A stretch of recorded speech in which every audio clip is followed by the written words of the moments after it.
Calcium हमारी body को 0% मिलेगा। मतलब कि कैल्शियम की एब्जॉर्प्शन विटामिन डी के एब्सेंस में बिल्कुल नहीं हो सकती है। बहुत सारे ऐसे न्यूट्रिएंट्स हैं जिनकी एब्जॉर्प्शन में विटामिन डी एक इम्पोर्टेंट रोल प्ले करता है। मतलब कि विटामिन डी के जो फंक्शंस है हमारी बॉडी में बहुत ज्यादा है।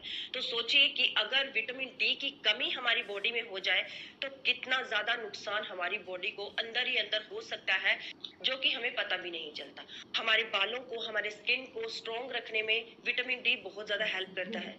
तो इसी हुँ, तरीके से किसी भी विटामिन की कमी हमारे शरीर को नुकसानदायक हो सकती है।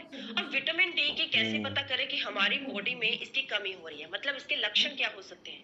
सबसे पहले पर्सन को मोस्टली लूज मोशन लगे रहते हैं, भूख नहीं लगना, पर्सन को प्रॉपर भूख नहीं लगती है।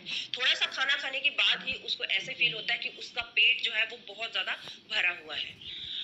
बॉडी में वीकनेस आ जाती है, कोई भी छोटा मोटा काम करने पे आपको बहुत ज्यादा वीकनेस फील होती है, टायर्डनेस फील होती है। बोन्स की स्ट्रॉन्गनेस को लो कर देता है, मतलब कि बोन्स इतने ज्यादा ब्रिटल और सॉफ्ट हो जाते हैं कि इजीली कोई भी फ्रैक्चर होने पे वो टूटने का डर रहता है। वहां पे कोई भी फ्रैक्चर इजीली होने का डर रहता है। हमारे टीथ की और बोन्स की अच्छे से ग्रोथ और डेवलपमेंट नहीं हो पाती है। हमारा जो डाइजेस्टिव सिस्टम है वो भी डिस्टर्ब हो जाता है विटामिन डी की कमी में।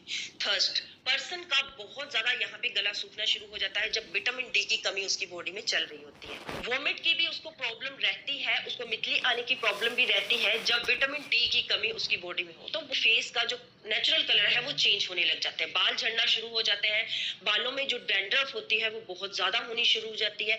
मतलब कि बहुत सारे ऐसे लक्षण हैं जिससे पता लगाया जा सकता है इजीली कि विटामिन डी की हमारी बॉडी में कमी चल रही है। लेकिन विटामिन डी की कमी हमारी बॉडी में होना बहुत ज्यादा नुकसानदायक हो सकता है। विटामिन डी, जैसे मैंने आपको बताया कि कैल्शियम और न्यूट्रिएंट्स की एब्जॉर्प्शन के लिए बहुत ज्यादा जरूरी है हमारी बॉडी के लिए। तो अब बात करती हूँ कि कहाँ कहाँ से हम विटामिन डी को ले सकते हैं, इसके सोर्सेज क्या है।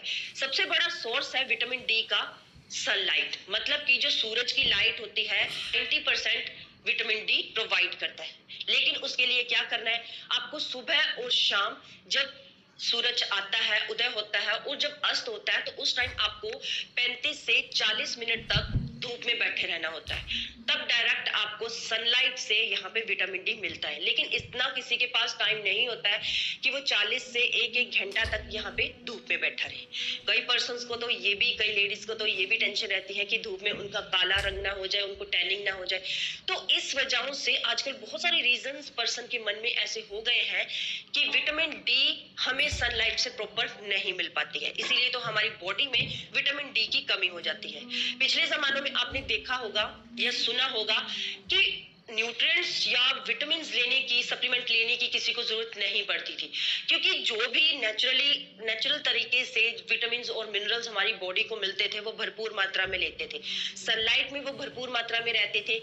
दालें या वेजिटेबल्स इतनी ज्यादा नेचुरल होती थी, बिना किसी खाद के, बिना किसी पेस्टिसाइड्स के होती थी कि उनको खाने पे जितने भी न्यूट्रिएंट्स, जितने भी विटामिन होते थे वो हमारी बॉडी को मिलते थे। लेकिन आजकल का टाइम ऐसा नहीं है, इतने ज्यादा पेस्टिसाइड्स, इतने ज्यादा खादें सब्जियों में, दालों में यूज किए जा रहे हैं, फ्रूट्स में यूज किए जा रहे हैं कि पर्सन जितना मर्जी इनको खा ले, हमारी बॉडी को फायदे के बजाय नुकसान उठाना पड़ जाता है। विटामिन डी की कमी से हमारी बॉडी को क्या क्या प्रॉब्लम हो सकती है। सबसे पहले मसल्स में पेन रहना शुरू हो जाती है।